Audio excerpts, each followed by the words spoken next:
कानपुर की महिला जज के कत्ल के सबूत पुलिस को व्हाट्सएप से मिले हैं। प्रतिभा चौधरी ने जिस पर सबसे ज्यादा भरोसा किया, जिसके लिए अपने परिवार को छोड़ दिया, उसी वकील पति ने जज पत्नी का बेरहमी से कत्ल कर दिया।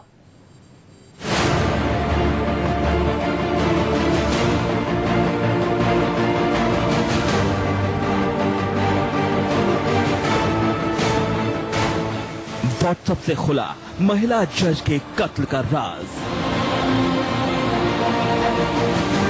तुम कानपुर पहुंचो, मैं तुम्हें देख लूंगा।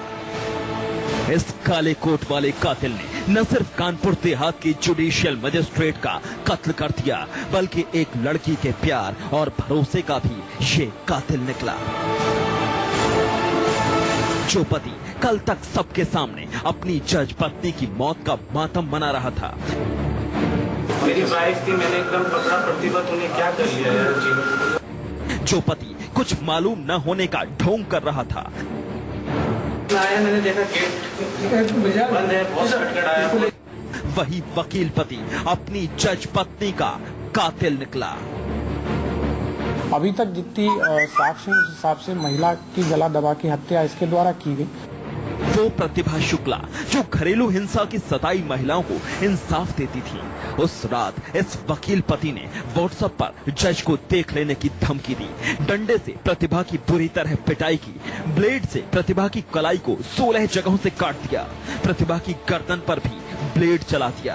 प्रतिभा ने अपनी जान बचाने की बहुत कोशिश की, लेकिन इस दरिंदे वकील ने अपनी जज पत्नी की तकिए से गला घोंटकर हत्या कर दी और कत्ल को खुदकुशी का रंग देने के लिए उसकी लाश को पंखे से लटकाने की कोशिश की। लेकिन जब वो अकेले ऐसा नहीं कर पाया, तो सुप्रीम कोर्ट के इस वकील ने झूठ की एक नई कहानी रच दी।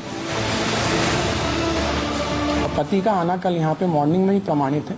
अभी तक जितनी साक्ष्य उस हिसाब से महिला की गला दबा की हत्या इसके द्वारा की गई और उसके बाद उसको सुसाइड का रूप देने के लिए वहाँ पर रख दिया गया और ये बताया कि दरवाजा अंदर से बंद था। जो डिटेल्स हम लोग की निकली उस हिसाब से ये सुबह ही वहाँ पर पहुँच गया था। वही मनु जिससे प्रतिभा ने 8 महीने पहले 29 जनवरी 2016 को अपने घर वालों की मर्जी के खिलाफ लव मैरिज की थी, वही मनु जो इसे खुदकुशी बताकर पुलिस को गुमराह कर रहा था, वो अपने ही बुने जाल में फंस गया।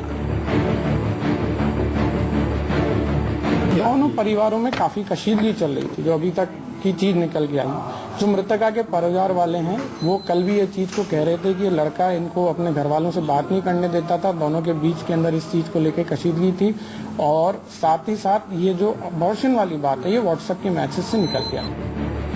पुलिस के मुताबिक ये एक परफेक्ट मर्डर था, लेकिन अगर फॉरेंसिक टीम समय से न पहुंचती, उसके हाथ सबूत न लगते, तो इस शातिर वकील को गिरफ्तार करना मुश्किल था।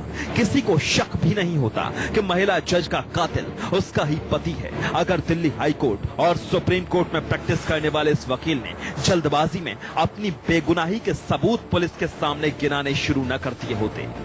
उसने बिना मांगे टोल प्लाजा की रसीदें और फोन कॉल्स की डिटेल पुलिस को देना शुरू कर दिया, तो शक की सुई अपने आप काले कोट वाले इस कातिल की ओर मुड़ गई।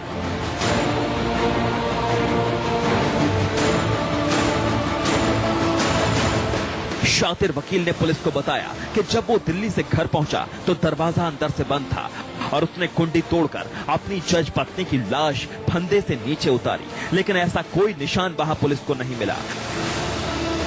शक इस बात से भी हुआ कि एक वकील होने के बावजूद उसने लाश को फंदे से खुद क्यों उतारा। आस पड़ोस में इतने पुलिस अधिकारियों के बंगले होने के बावजूद उसने किसी से मदद क्यों नहीं मांगी और 3 किलोमीटर दूर थाने में इत्तला करने क्यों पहुंच गया। ये सारे सवाल इस काले कोट वाले कातिल को संदेह के दायरे में ला रहे थे, लेकिन पोस्टमार्टम रिपोर्ट और व्हाट्सएप के मैसेज ने कत्ल की पूरी गुत्थी को खोल कर रख दिया। रिपोर्ट में बेरहमी से हत्या किए जाने और जज के गर्भ में 3 महीने का बच्चा होने की पुष्टि हुई है। पीएम में तो ये एस्टेब्लिश हो गया कि गला दबा की हत्या हुई। इसके अंदर इसके अलावा कंट्यूजन लेसरेटेड वुंड भी है, कट के निशान है, गले पे कट के निशान है, गले पे कट के निशान है। यही चीज जब डेड बॉडी कल देखी गई तो यही सब साक्ष्य जब सबसे पहले लगे तो ये इस चीज के ऊपर इशारा हुआ कि ये आत्महत्या की तरफ नहीं, हत्या की तरफ इशारा।